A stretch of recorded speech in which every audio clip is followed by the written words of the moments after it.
ఇప్పుడే country delight యాప్ని download చేసుకోండి. Download the country delight app now. Pahalgam దుర్ఘటన, ఆ తర్వాత ఆపరేషన్ సింధూర్, భారత్ పాకిస్తాన్ మధ్య ఉద్రిక్తతలు దాదాపు యుద్ధం దాకా వెళ్ళినటువంటి సందర్భం.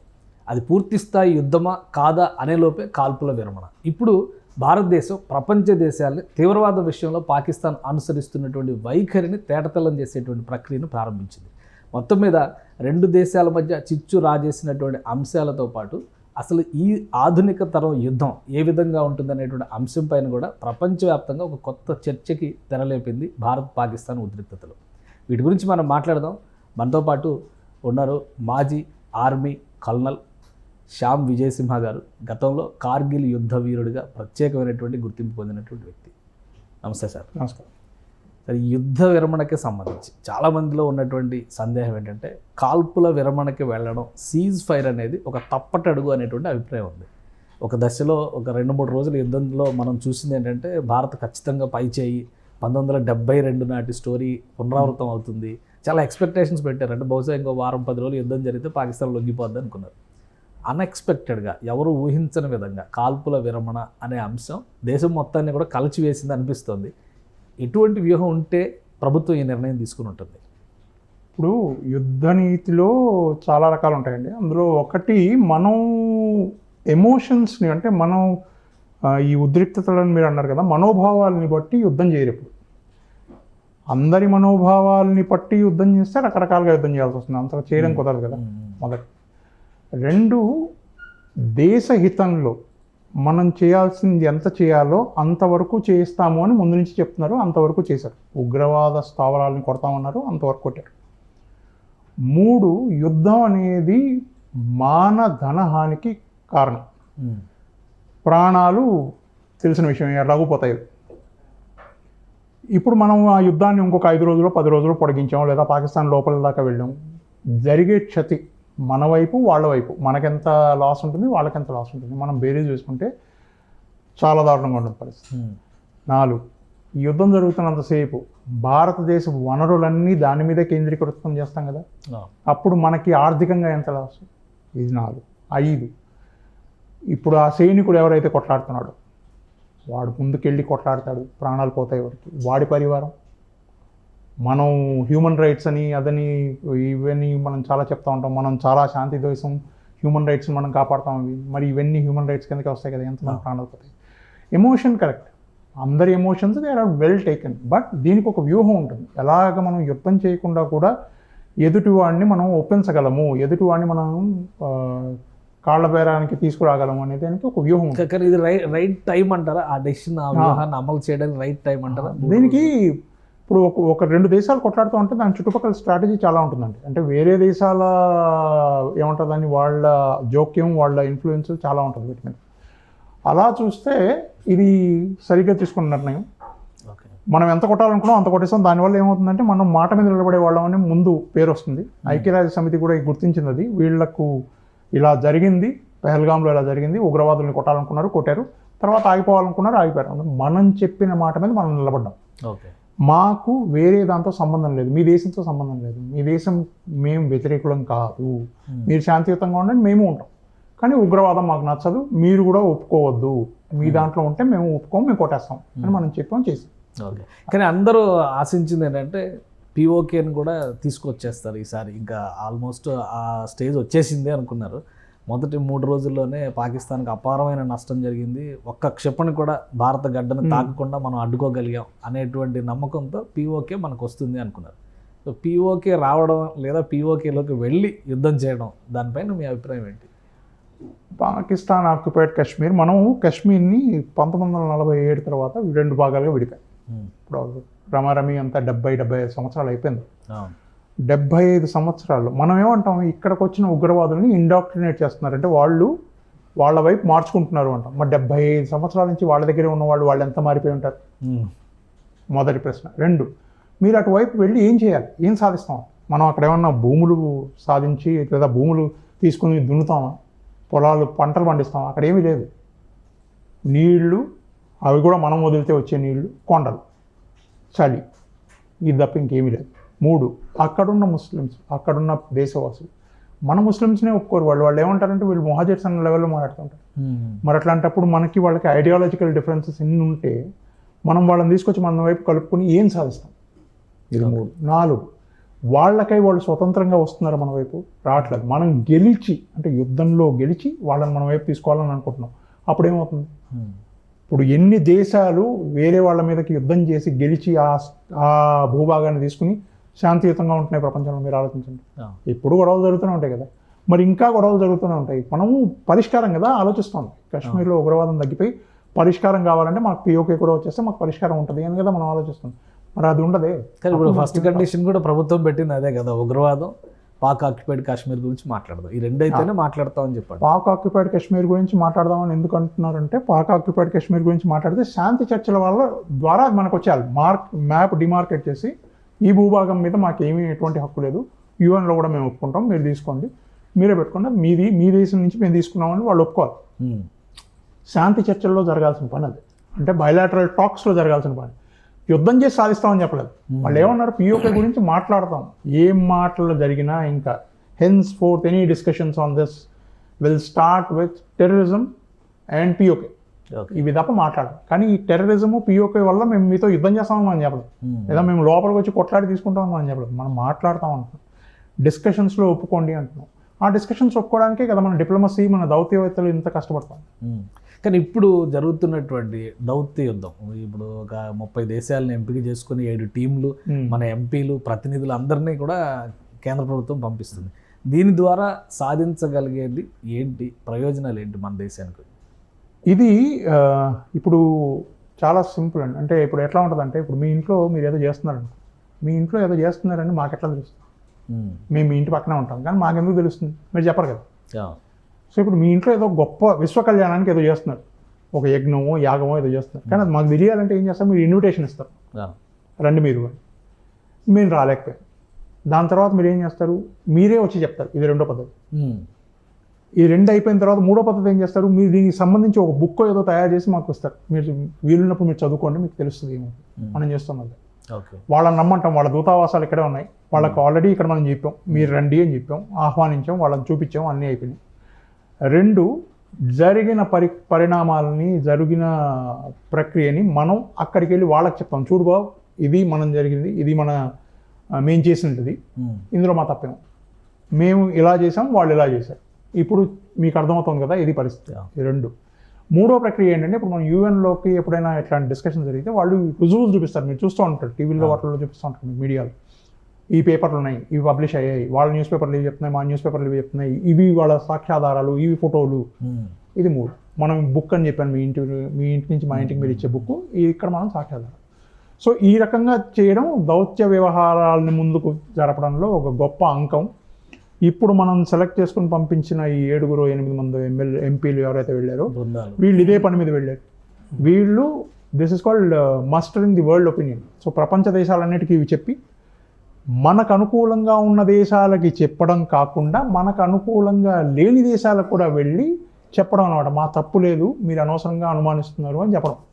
సో ఇలా చెప్పడం వల్ల మనం ఇంకా మన స్నేహభావాన్ని పెంచుతున్నాం, మన విఘ్నతను చూపిస్తున్నాం, మేము ఎంత విఘ్నులం అని చెప్పి. ఇంకొకటి, ఈ ఆపరేషన్ సింధూర్ అయిన తర్వాత పరిస్థితులు, ముఖ్యంగా జియోగ్రాఫికల్గా వచ్చినటువంటి ఈక్వేషన్స్లో చాలా మార్పులు వచ్చేసినాయి. అమెరికా పాకిస్తాన్కి ఇప్పుడు అండగా ఉంటుంది, చైనా ఇండైరెక్ట్గా ఆల్రెడీ సపోర్ట్ చేస్తుంది, చైనా పాకిస్తాన్ ఫ్రెండ్స్ అనేటువంటి విషయం అందరికీ తెలుసు. టోటల్ సినారియోలో భారతదేశం ఒంటరిది అయిపోయింది అనేటువంటి అభిప్రాయం వస్తుంది. మీ అనాలిసిస్ ఏంటి? అది మనకు మంచిది కదండి. మీరు ఒకటి ఆలోచించండి, ఇప్పుడు గుంపు ఎవరి వైపు ఉంటుంది? ఎవడు బలహీనంగా ఉంటాడో వాడి వైపు ఉంటుంది. వాళ్ళు ఆ గుంపు చేరిన ఆ గుంపు అంతా ఏమవుతుంది? వాళ్ళు బలహీనులు కాబట్టి ఒక గుంపు తయారవుతుంది. ఓకే, ఎవరికి వ్యతిరేకంగా నిలబడతారు? శక్తివంతుడికి వ్యతిరేకంగా నిలబడతారు. ఇప్పుడు వాళ్ళే ఒప్పుకుంటున్నారు, భారత్ చాలా శక్తివంతమైన దేశం. అమెరికానే ఒకవేళ పాకిస్తాన్కి సహాయం చేస్తోంది అంటే, అది ఎప్పటి నుంచో చేస్తోంది, ఇప్పుడు చేస్తోంది అంటే దాని అర్థం ఏంటి? వాళ్ళు నిరాఘాటంగా ఒక విషయాన్ని ఒప్పుకుంటున్నారు, ఏంటంటే భారత్ ఇప్పుడు ఏ దేశాన్నైనా ఎదుర్కోగల క్షమత సమకూర్చుకుంది, అది బాగా శక్తివంతమైన దేశం. ఇది ఎప్పటి నుంచో రష్యా చెప్తోంది. కాబట్టి రష్యా ఏం మాట్లాడలేదు. చైనా ముందు నుంచే మన మీద భయపడుతూ ఉంది. ఇప్పుడైతే చైనా అసలు ఇంకా దారుణంగా భయపడాలి, ఎందుకంటే వాళ్ళ ఆయుధాలు ఇవన్నీ మనం కొట్టేసాము చూస్తున్నారు. సో వాళ్ళందరూ అటువైపు నిలబడడం వల్ల మనకు ఒక మనం చాలా గొప్ప విషయాన్ని సాధించామని చెప్పుకోవాలి. మనల్ని మనం వాళ్ళకి అంటే మనం ఏమీ చెప్పకుండా, ఎక్కడ ఏమీ రాయకుండా, స్పీచ్లు అవి ఇవ్వకుండా ప్రపంచానికి చెప్పింది ఏంటంటే వీ హ్యావ్ అరైవ్డ్, మేము ప్రపంచంలో బాగా శక్తిశాలుడం. ఇప్పుడు నాకు తెలిసి ఈ ఆపరేషన్ సింధూర్ తర్వాత ప్రపంచం ఏదైతే మన దేశాన్ని చూసిందో, ఇఫ్ ఐఎమ్ నాట్ రాంగ్, మనకు యుఎన్ సెక్యూరిటీ కౌన్సిల్లో పర్మనెంట్ మెంబర్షిప్ కూడా తొందరగా వచ్చేస్తుంది. ఓకే. ఇంకొకటి, మన దేశం ఉపయోగించినటువంటి ఆయుధ సంపత్తి, దీనిపైన కూడా చాలా చర్చ జరుగుతుంది. ఏంటి ఈసారి యుద్ధానికి, మీరు కార్గిల్ యుద్ధంలో పార్టిసిపేట్ చేశారు. కార్గిల్ యుద్ధం జరిగి 25 ఏళ్ళు దాటిపోయింది, 26 సంవత్సరాలు. అప్పటికి ఇప్పటికీ యుద్ధతంత్రంలో ఏమైనా మార్పు వచ్చిందా? భారత శక్తి సామర్థ్యాల్లో ఏమైనా మార్పు వచ్చిందా? ఇప్పుడు శక్తి సామర్థ్యాల్లో చాలా మార్పు వచ్చింది. యుద్ధతంత్రంలో అప్పుడు బాగానే ఉండింది, ఇప్పుడు బాగానే ఉంది, ఒక రకంగానే వస్తుంది. అప్పటికి ఇప్పటికి ఏంటంటే సాంకేతికంగా మనం చాలా అభివృద్ధి ఉంది. అంటే టెక్నాలజీ పరంగా మనల్ని ఎవడు ముట్టుకోలేడు, అంత పైకి వచ్చాం. ఇప్పుడు మీరు ఆపరేషన్ సింధూర్లో చూస్తే ఎన్ని క్షిపణులు, ఎన్ని మిజైల్స్ మనం వాడామో అన్ని 90% మిజైల్స్ మనవే, మన భారతదేశంలో తయారు చేసినవి. అంటే దేశీయంగా అంటే it's all like indigenously made weapons. మన ఆయుధాలను మనం వాడగలిగాం, మన ఆయుధాలు మనం చేసుకున్న ఆయుధాలను వాడగలిగాం. దీన్ని బట్టి ఏమంటే మనకు సామర్థ్యం ఉంది, స్వతహాగా నిలబడగలం. మనం ఏమంటే సెల్ఫ్ రిలయన్స్ అంటాం కదా, అది మనలో ఉందని ఇప్పుడు Atmanirbhar. S-400 Russian made weapons, అవి మీరు ఒకవేళ నిజంగా ఫాలో అయి ఉంటే op Sindoor, S-400 is the last weapon. అది మనం అంత దాకా రానిలేదు, అంత దూరం దాకా రానిలేదు. ఒకవేళ వాడున్నా అక్కడొకటి వాడేది ఏమంటే, కానీ మాక్సిమం రిలయన్స్ మన వెపన్స్ మీద, మన ఆయుధాల మీద ఉంది. అది మనం చేస్తుంది. కార్గిల్లో జరిగింది ఏంటంటే, కార్గిల్లో మనం బోఫోర్స్ వాడాము. కార్గిల్లో వాడిన వెపన్స్ బోఫోర్స్ అంటే ఫారెన్ వెపన్స్. అది అప్పుడు మన దగ్గర సాంకేతికంగా అంత నిపుణత లేదు. ఈ మిజైల్స్ అవన్నీ ఇంకా మనం టెస్టింగ్ స్టేజెస్లోనే ఉన్నాం, ఆ టైంలో అవన్నీ లేవు. కాబట్టి అప్పటికి ఇప్పటికీ సాంకేతికంగా మనం చాలా బలపడ్డాం. సో ఇప్పుడు జరిగినటువంటి ఈ పరిణామాల తర్వాత దేశీయంగా డెవలప్ అయినటువంటి వెపన్స్ కానీ ఆయుధాలకు కానీ విపరీతమైనటువంటి డిమాండ్ వచ్చింది అనేది ఒకటి. ఇంకోటి, మన వాళ్ళు లక్ష్యాన్ని ప్రెసిషన్ స్ట్రైక్స్ చేయడంలో సక్సెస్ అయ్యారు. పాకిస్తాన్లో న్యూక్లియర్ లీకేజీలు జరిగినాయి, పాకిస్తాన్కి సంబంధించినటువంటి ఎయిర్ బేస్లు అన్నీ కూడా ధ్వంసమైనాయి. వీటిపైన ఇంటర్నేషనల్ మీడియా కూడా చాలా కథనాలు రాస్తుంది. ఇది వాస్తవం, నిజంగానే ఇండియాదే పై చేయి అని. మనము పై చేయి మాత్రం కరెక్ట్ అండి, ఇండియా ఎప్పుడు పై చేయిలోనే ఉంది. మనం ఎక్కడైనా పిన్ పాయింట్ చేసి కొట్టగలం అంటే ప్రెసిషన్ స్ట్రైక్స్, అంటే ఆ ప్రదేశానికి మనం గురిపెట్టి కొట్టగలం అనేది ఇప్పుడు వాళ్ళకి స్పష్టంగా అర్థమైంది. ఇంతకుముందు ఈ క్షమత ఉంది, కానీ ఇప్పుడు మనకున్న సాంకేతిక పరిజ్ఞానం వల్ల మనం అంటే మీటర్ బై మీటర్లో కొట్టగలం, అంతలా చూపించాం. ఒకటి కథనాలు అంటారా, మీడియా కథనాలు, మీరు మీడియా వాళ్ళు కాబట్టి మీకు బాగా తెలుసు. కథనాలు చాలా రాస్తారు, కొన్ని మనం చెప్పుకోగలం, కొన్ని మనం చెప్పుకోలేము. నిజమైన న్యూక్లియర్ వెపన్స్ని డ్యామేజ్ చేసి లేదా న్యూక్లియర్ స్టోరేజెస్ని, అది మన DGMO మీటింగ్లో ఎయిర్ ఫోర్స్ వైస్ మార్షల్ చెప్పారు కదా, ఆయన ఏమన్నారంటే అక్కడ న్యూక్లియర్ వెపన్స్ ఉన్నాయని మాకు తెలియదు.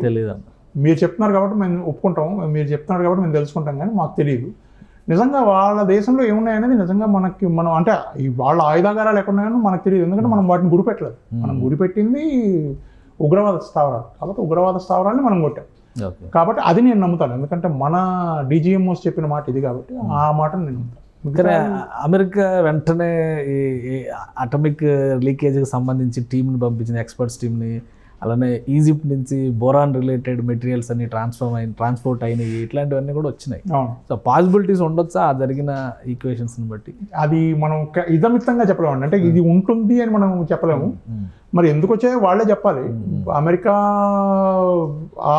అమెరికా వాళ్ళ విమానాలు వచ్చాయి, ఈజిప్ట్ విమానాలు వచ్చాయి, నేను కూడా పేపర్లలో వాటిలో చదివాను. బట్ దీని గురించి మనం వాళ్ళే చెప్పాలి, పాకిస్తాన్ DGMO వాళ్ళే చెప్పాలి. వాళ్ళ వైపు నుంచి కూడా ఏమి కథనాలు ఏమి వచ్చినట్టు నాకు ఏమనిపిస్తుంది. ఇప్పుడు మీ అంచనాల ప్రకారం అసలు ఇంటర్నల్ స్టేటస్, అటు కాశ్మీర్, అఖండ కాశ్మీర్ అందాం, మొత్తం కలిపిన కాశ్మీర్లో కానీ పాకిస్తాన్లో కానీ ఏంటి పరిస్థితి? అఖండ కాశ్మీర్ కానీ పాకిస్తాన్లో కానీ ఏంటి పరిస్థితి అంటే, మీరు ఇంకొక సంవత్సరం లోపల నాకు తెలిసి సివిల్ వార్ లాగా వచ్చి పాకిస్తాన్ 3-4 ముక్కలు అయిపోవాలి.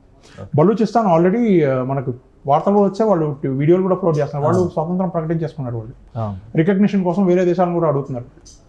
సింధు పంజాబ్ కూడా విడిపోతాయని నాకు స్ట్రాంగ్గా ఫీలింగ్ ఉందండి, స్ట్రాంగ్గా అనిపిస్తుంది. ఎందుకంటే పాకిస్తాన్ ప్రజలు ఉగ్రవాదం కోరుకోవట్లేదు, వాళ్ళు విసిగిపోయారు, వాళ్ళకి తినడానికి తిండి లేదు, వాళ్ళు బతకలేకపోతున్నారు, వాళ్ళ దగ్గర ఏమీ లేవు. ఓకే, వాళ్ళు ఏమంటారంటే ఏమీ లేనప్పుడు మీరు యుద్ధాలు అవి ఇవి అని అంటున్నారు, ఉగ్రవాదాలు అవి ఇవి అంటున్నారు, ముందు మన దేశాన్ని అభివృద్ధి చేయండి అని వాళ్ళ బాధ. కొన్ని మనకి ఇక్కడ వస్తున్న కథనాలు ఏంటంటే మన వాళ్ళు ఏం చెప్తారు, మనకు మీడియాలో కానీ ఎక్కడైనా చూస్తుంది వాళ్ళంతా మన దేశానికి వ్యతిరేకులు అవి ఇవి. కానీ నిజంగా మీరు మనం కనుక లోపలికి చూస్తే వాళ్ళు వ్యతిరేకం చేయడానికి వాళ్ళ దగ్గర ఏమీ లేదు. ఓకే, వాళ్ళు తినడానికే తినలేకపోతే వాళ్ళు ఎలా కొట్లాడతారు. కాబట్టి వాళ్ళ ప్రభుత్వం మీద ఈ ఒత్తిడి ఎక్కువ. ఈ ఒత్తిడి కోసమనే దీన్ని అడ్డుకోవడానికే వాళ్ళు ఏమంటారు దాన్ని డైవర్షన్ టాక్టిక్స్ అంటారు కదా, అందుకనే యుద్ధం చేస్తున్నాం, వీడిని ఫీల్డ్ మార్షల్ చేస్తాం, వాడిని అది చేస్తున్నాం, వీడిని పెంచాం, వాడిని తగ్గించాం, ఇట్లాంటివన్నీ చెప్తున్నారు. ప్రజలంతా వాటి మీద ఉంటారనేసి. కానీ నిజంగా చెప్పాలంటే వాళ్ళ ఆర్థిక వ్యవస్థ చాలా దారుణంగా ఉంది. అక్కడ వ్యాపారాలు పనిచేయట్లేదు, ఎవడు పెట్టుబడులు పెట్టట్లేదు, బయట నుంచి ఏ దేశం పెట్టుబడులకు రావట్లేదు. వీళ్ళు ఇంకా అప్పులు తీసుకుంటున్నారు, యుద్ధం కొట్టడానికి వాళ్ళు IMF దగ్గర అప్పులు తీసుకుంటున్నారు. సో దీన్ని బట్టి వాళ్ళ పరిస్థితి మీకు అర్థమైంది. ఇప్పుడు వాళ్ళ దేశ ప్రజలు ఏమనుకుంటున్నారంటే సుఖశాంతులతో ఉండాలి మేము, కనీసం మా వాళ్ళు తినగలగాలి కదా, ఒక పూటన్నా తినగలగాలి. కానీ అంటే ఒక 40% ల్యాండ్ మాస్ ఒక విధంగా బలూచిస్తాన్ విడిపోతుందంటే పెద్ద భాగం పోయినట్టు, సింధు విడిపోతుందంటే చాలా ఆల్మోస్ట్ పంజాబ్ ఒక చిన్న స్టేట్ మాత్రమే మిగిలే పరిస్థితి, పంజాబ్ను పాకిస్తాన్ అని పిలవాల్సిన పరిస్థితి వస్తుంది. అసలు పాకిస్తాన్ అనే పేరు ఉంటుందా అనేది కూడా నాకు డౌటే. అది నాకు తెలిసి ఇట్ ఈస్ ఇన్ ఆఫింగ్, సంవత్సరం లోపల పాకిస్తాన్ విడిపోతుంది గ్యారంటీ. అంటే బేసిక్ కారణాలు ఏంటి? ఓన్లీ తీవ్రవాద సమస్యనా, ఇంకా వేరే రీజన్స్ ఏమైనా ఉన్నాయి పాకిస్తాన్లో ఇంటర్నల్గా? మనకి ఒక 5 year ప్లాన్ అని ఉంటుంది, మనం పంచవర్ష ప్రణాళిక. మనం స్వతంత్రం వచ్చినప్పటి నుంచి వాళ్ళకి అసలు పంచవర్ష ప్రణాళిక వదిలేండి, 5 నెలల ప్రణాళిక ఉందా? లేదు. మీకు ప్లానింగ్ లేకపోతే మీరు దేశాన్ని అభివృద్ధి ఎలా చేస్తారు? మనం చంద్రుడి మీదకి వెళ్తున్నాం, మార్స్కి వెళ్తున్నాం, అక్కడికి వెళ్తున్నాం మనం చెప్పుకుంటాం, వాళ్ళు ఏం చెప్పుకుంటారు? వాళ్ళ దగ్గర ఏముంది? ఇవేమి మీరు చెప్పినప్పుడు మీకు ఇండస్ట్రీస్ ఎట్లా వస్తాయి, పెట్టుబడులు ఎట్లా వస్తాయి? ఇండస్ట్రీ లేకపోతే మీకు ఉద్యోగం ఎక్కడ వస్తుంది? అందరూ వ్యాపారాలు చేయలేరు కదా, వ్యాపారం చేసినా ఏం వ్యాపారం చేస్తారు? ఏముంది వాళ్ళ దగ్గర వ్యాపారం చేయడానికి? ఏమీ లేదు. ఇంతకుముందు ఎక్కడో ఆ బార్డర్స్లో ఓపియం తయారు చేసేవాళ్ళు, గంజాయి అవి పెంచేవాళ్ళు, ఇప్పుడు అవి కూడా లేవు. ఇప్పుడు ఏం చేస్తారు వాళ్ళు? వాళ్ళకు ఉన్న వనరు లేవు, పోనీ మినరల్స్ ఎక్కువగా ఉన్నాయా? అవి లేవు, నీళ్ళే లేవు వాళ్ళ దగ్గర, మీరు చూస్తున్నట్టు. సో ఇప్పుడు ఈ ప్రకారంగా మీరు ఆలోచిస్తే వాళ్ళ దగ్గర ఏమీ లేకుండా వాళ్ళు ఊరికే ఏదో చెప్తున్నారు, అంటే మేకపోతే గాంభీర్యం ఉంటారు కదా, అరుస్తూ ఉంటారు, అట్లా అరిచారు ఇన్ని రోజులు. ఇప్పుడు వాళ్ళకి తెలిసి వస్తుంది ఏంటంటే, బాబు ముందు మనం ఆర్థికంగా బాగుపడితే కానీ మనం యుద్ధాలు చేయలేము. ప్రజలు ఎప్పుడు యుద్ధం కావాలని అనుకోరు, అది ఎప్పుడో 1971లో ఏదో జరిగింది, ఆ టైంలో ఏదో అరిచారు. ఇప్పుడు వాళ్ళు అభివృద్ధి ఆలోచిస్తున్నారు.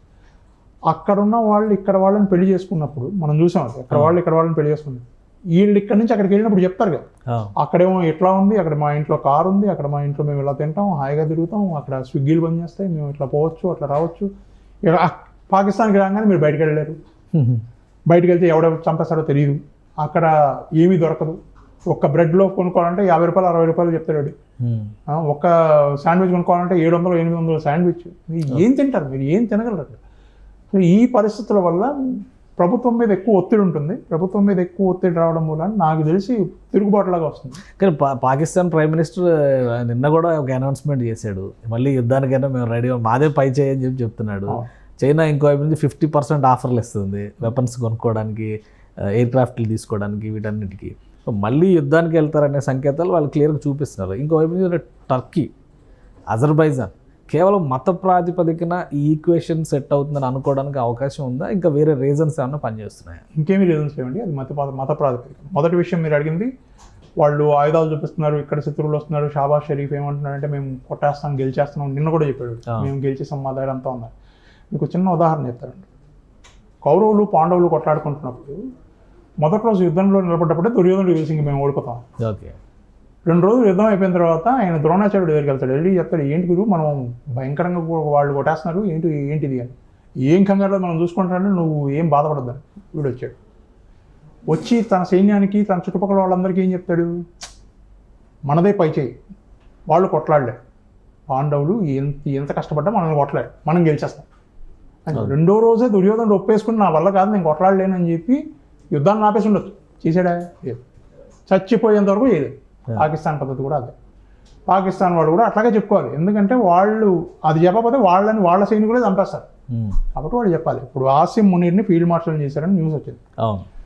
ఆసిం మునీర్ని ఎందుకు ఫీల్డ్ మార్షల్ చేశారు? ఒక ఊహాగానం చెప్తాను. ఆసిం మునీర్ని ఫీల్డ్ మార్షల్ చేయకపోతే వాడి కింద ఉన్నవాడు తిరుగుబాటు చేస్తారు. సైన్యం అంతా తిరుగుబాటు చేసే పద్ధతిలో ఉంది. ఓకే. అందుకని ఆ తిరుగుబాటు చేస్తున్న నాయకుడిని తీసుకొచ్చి చీఫ్ని చేస్తారు, వీడిని ఫీల్డ్ మార్షల్ని చేస్తారు, వీడిని చేస్తారు, వాడిని చీఫ్ని చేస్తారు. వాడు గమ్మున ఉంటాడు, వీడు గమ్మున ఉంటాడు. సో ఒక అండర్స్టాండింగ్ మత ప్రాతిపదిక అంటారంటే ఇది ఎప్పటి నుంచో అండి. హిస్టారికల్గా కూడా అజర్బైజాన్, టర్కీ వీళ్ళంతా మత ప్రాతిపదిక మీదే వాళ్ళు పాకిస్తాన్ సపోర్ట్ చేస్తూ వచ్చారు, ఇప్పుడు చేస్తారు. కానీ ఇప్పుడు బంగ్లాదేశ్ కూడా, బంగ్లాదేశ్ యుద్ధం జరిగినప్పుడు కానీ బంగ్లాదేశ్ ఆవిర్భావానికి కానీ ఇండియా చేసినటువంటి సర్వీసెస్ చాలా ఉన్నాయి. మన సైనికుల త్యాగం కూడా ఉంది అందులో. బంగ్లాదేశ్ కూడా ఇప్పుడు ఇండియాకి వ్యతిరేకం. బంగ్లాదేశ్ని ఒక టూల్గా ఉపయోగించి మళ్ళీ చైనా, పాకిస్తాన్, టర్కీ ఇవంతా కూడా ఒక ఈక్వేషన్ అక్కడ డెవలప్ చేసి ఇండియా వ్యతిరేక కార్యకలాపాలు, చికెన్ నెక్ని కట్ చేసేస్తాం. అసలు ఏంటి east India side, eastern part of India చూస్తే నిజంగా చికెన్ నెక్ని కట్ చేసేసి భారతదేశంలో ఉన్న ఈశాన్య రాష్ట్రాలు ఎత్తుకుపోయేటువంటి అవకాశాలు ఉన్నాయా? లేవు. అది కేవలం ఊహాగానం. చైనా ఇట్లాంటి పనులు చేయదు. చైనా చాలా తెలివైన దేశం. వాళ్ళు ఆర్థికంగా అభివృద్ధి చెందడానికే పాకిస్తాన్ని వాడుకుంటున్నారు. పాకిస్తాన్కి వాళ్ళు అప్పులు ఇవ్వడానికి కారణం కూడా వాళ్ళు ఒక రోడ్డు వేస్తున్నారు, చైనా పాకిస్తాన్. ఆ రోడ్డు కోసం అని వాళ్ళు పాకిస్తాన్ మనల్ని కూడా అడిగట్టున వద్దాను, వాళ్ళు అక్కడ వేసుకుంటున్నారు. అది ఒకటి. రెండు, చైనాకి ఒక మార్కెట్ కావాలి. చైనాకి ఇండియా కూడా మార్కెటే, కానీ బట్ అక్కడ కూడా ఒక మార్కెట్ కావాలి. వాళ్ళు ప్రపంచం అంతా వాళ్ళ వ్యాపారాలను పెంచుకోవాలని చూస్తున్నారు, అది వాళ్ళ ఉద్దేశం. రెండు. మూడు, చైనా యుద్ధం చేసి గెలవాలి అని అనుకుని కనుక, లేదంటే ఆ చికెన్ నెక్ని కొట్టేయాలనుకుంటే 1962లోనే చేసేసి ఉండాలి. వాళ్ళు లోపల దాకా వచ్చారు కదా, అప్పుడే చేసేసి ఉండొచ్చు, చేయలేదు. అది వాళ్ళకి లాజిస్టికల్గా, ఎకనామికల్గా వయబుల్ కాదు. అంటే వాళ్ళ ఆర్మీని నిలబెట్టుకోలేరు. ఇది మూడు. నాలుగు, బంగ్లాదేశ్ కూడా ఇప్పుడు మనకు వ్యతిరేకంగా తయారైంది. బంగ్లాదేశ్ వ్యతిరేకంగా తయారవుతుందని ముందు నుంచి ఊహించింది. ఇది వాళ్ళ, మీరు సైకాలజీ అనుకోండి, మరి ఏమన్నా అనుకోండి, అది మీ ఇష్టం. అదేంటంటే వాళ్ళు ఆ మతం అనే పద్ధతి దగ్గరికి వచ్చినప్పుడు వాళ్ళందరూ ఒకటైపోయి వాళ్ళు సపోర్ట్ చేసుకోవడం అలవాటే కదా. కానీ అదే పాకిస్తాన్ తొక్కిపెట్టబట్టే వీళ్ళు తూర్పు పాకిస్తాన్ విడిపోయి బంగ్లాదేశ్ అయింది కదా. ఇప్పుడు ఏమైంది చూడండి, ఆ సమయంలో బంగ్లాదేశ్లో చేతనత్వం తీసుకురావడానికి ముజీబుర్ రెహమాన్ పనిచేశాడు. ఆయన కూతురున్న వాళ్ళు ఇప్పుడు తని తెలియదు. వాళ్ళు ఏంటంటే, ఆ ముజీబుర్ రెహమాన్ వాదన ఏంటంటే, వాళ్ళు బెంగాలీ కల్చర్ని, ఇప్పుడు కశ్మీరియత్ అని మనం ఎట్లా అంటామో అట్లా బెంగాలీ కల్చర్ని వాళ్ళు ప్రాపగేట్ చేస్తున్నారు. అంటే బెంగాలీ కల్చర్ అనేది మతం కంటే ఎక్కువ. వాళ్ళందరూ కలిసి దుర్గా పూజ చేసేవాళ్ళు. వాళ్ళు అక్కడ ముస్లిమ్స్ కూడా ఎంత పెద్ద పెద్ద బొట్లు పెట్టుకునేవాళ్ళు, అక్కడ నేసిన చీరలు కట్టుకునేవాళ్ళు. ఇట్లాంటి దాన్ని బెంగాలీ కల్చర్ అనేవాళ్ళు. కవితలు రాసేవాళ్ళు, కథనాలు చెప్పేవాళ్ళు, నాటకాలు వేసేవాళ్ళు. ఇది బెంగాలీ కల్చర్. ఇప్పుడు ఆ కల్చర్ మెల్లిగా దాటి ఇస్లామైజేషన్ వైపు, అంటే వాళ్ళు మత ప్రాతిపదికని ఎక్కువగా తీసుకోవడం వల్ల కొన్ని గ్రూప్స్ చేస్తున్న ప్రచారం ఇది. అక్కడ కొన్ని మాడ్యూల్స్, ఈ ఐసిస్ ఇవన్నీ విడిపోయిన తర్వాత వచ్చిన మాడ్యూల్స్ వీళ్ళని ఏమంటారు, దాన్ని వాళ్ళ వైపు తీసుకోవడం వల్ల. సో అంటే ఇది మళ్ళీ ఒక చుట్టుపక్కల దేశాలు, భారతదేశానికి అటు చైనా, ఇటు పాకిస్తాన్, ఇటు పక్కన బంగ్లాదేశ్ అన్ని శత్రు దేశాలు అనేటువంటి భావాన్ని పెంపొందిస్తున్నాయి. అలా ఉండడం కూడా మనకు ఒక రకంగా మంచిది, ఎందుకంటే మనం ఎప్పుడూ అప్రమత్తంగా ఉంటాం, మొదటిది. రెండు, ఇవన్నీ కలిసి చుట్టుపక్కల ఉన్నా కూడా మనల్ని ఏమీ చేయలేడు, ఎందుకంటే వాళ్ళ దగ్గర ఉన్న పేదరికం అంత గొప్పది, వాళ్ళంత దారుణమైన పేదరికం. మీరు అది ఒకటి అబ్జర్వ్ చేయాల్సింది ఏంటంటే, ప్రపంచం కూడా ఒకటి తెలుసుకుంది ఏంటంటే, ఎంత మన మీదకి వాళ్ళు కక్ష కట్టి యుద్ధం చేస్తున్నా కూడా సమయం వచ్చినప్పుడు మన దేశమే అందరికంటే ముందుండి వాళ్ళకి సాయం చేస్తాం. టర్కీ దానికి ఎగ్జాంపుల్. 2023లో ఎర్త్క్వేక్ వచ్చినప్పుడు మనమే మొట్టమొదటిగా వెళ్ళింది. సో దీనివల్ల ఏంటంటే మన స్థాయి పెరుగుతోంది, కానీ వాళ్ళ స్థాయి ఏం పెరగట్లేదు, వాళ్ళు ఇంకా కిందకి వెళ్ళిపోతున్నారు. మన స్థాయి పెరుగుతుంది. వాళ్ళని అందరూ ఏమంటున్నారు, వీళ్ళంతా టెర్రరిజంని సపోర్ట్ చేస్తున్నారు, టెర్రరిస్ట్ నేషన్స్ ఎట్లా మాట్లాడుతున్నారు, కానీ భారతదేశానికి ఎప్పుడు వాళ్ళ సమతుల్యులు అని ఎవరు చెప్పట్లేదు. కాబట్టి అట్లా చూస్తే మన స్టేటస్ పెరుగుతుంది. సార్, ఫైనల్గా ఇప్పుడు ఈ ఉద్రిక్తతలో యుద్ధాలు, ఆల్రెడీ 2 యుద్ధాలు ఆన్గోయింగ్, యుక్రెయిన్ ఒకవైపు, గాజాలో ఇంకోవైపు జరుగుతుంది. భారతదేశం కొంత సీజ్ ఫైర్లోకి వచ్చింది. ఇప్పుడు అమెరికా గోల్డెన్ డోమ్ అంటుంది. సో మళ్ళీ ఇదేంటి కొత్త టెక్నాలజీ, స్పేస్లో నుంచే మేము క్షిపణులు ప్రయోగిస్తామని చెప్పారు అంటున్నారు. ఏంటి అసలు దాని గురించి ఏమన్నా? స్పేస్లో క్షిపణులు అంటే అది మీరు పాడే ఉండదు, పైన కింద ఉన్న వాటిని సంకేతాల ద్వారా వీళ్ళు పంపిస్తారు. ఇది కొత్త విషయం ఏం కాదండి. మనం ఇప్పుడు ఆప్షన్లో మీరు చూసింది కూడా అదే. ఇప్పుడు చాలా, ఇప్పుడు ఐరన్ డోమ్ అని వాడు చేస్తారు కదా, ఇజ్రాయెల్ ఐరన్ డోమ్. మనం చేసాం ఒకటి. సో ఇప్పుడు ఏమవుతుందంటే, ఇప్పుడు బేసిక్గా వాళ్ళు అమెరికా ఏం చేయాలనుకుందంటే, ముందు వాళ్ళు ఆయుధాలన్నీ తయారు చేసి వేరే వాళ్ళకి అమ్మేవాళ్ళు. ఈ ఆయుధాలన్నీ వేరే వాళ్ళు కొనేవాళ్ళు, వాళ్ళు చాలా బాగా పనిచేస్తున్నాయి అవి ఇవి అని చెప్పి వేరే వాళ్ళు కొనేవాళ్ళు. అది ఇజ్రాయెల్ కొంచెం ఆపేసి లేదు మేమే తయారు చేసుకుంటామని వాళ్ళు తయారు చేసుకున్నారు, వాళ్ళకి వీళ్ళు ఆయుధాలు అమ్మట్లేదు. ఏ పరికరమైనా మీరు కొనుక్కుంటే దాన్ని ఎందుకు కొనుక్కుంటారు మీరు, అది ఎట్లా పనిచేస్తుందని మీరు ఆల్రెడీ ఒకసారి చూసుంటారు కాబట్టి కొంటారు. ఇప్పుడు ఇజ్రాయెల్ ఆయుధాలు పనిచేస్తున్నాయి, బాగా పనిచేస్తాయని మనకు తెలుసు కాబట్టి మనం అవి కొంటాం. అమెరికా ఆయుధాలు పనిచేస్తున్నాయని మనకు ఎట్లా తెలుస్తుంది? వాళ్ళ F-36 F-16 ఇవన్నీ మనం కూడగొట్టేస్తున్నాం కదా, మరి వాళ్ళు ఎవడు కొంటాడు?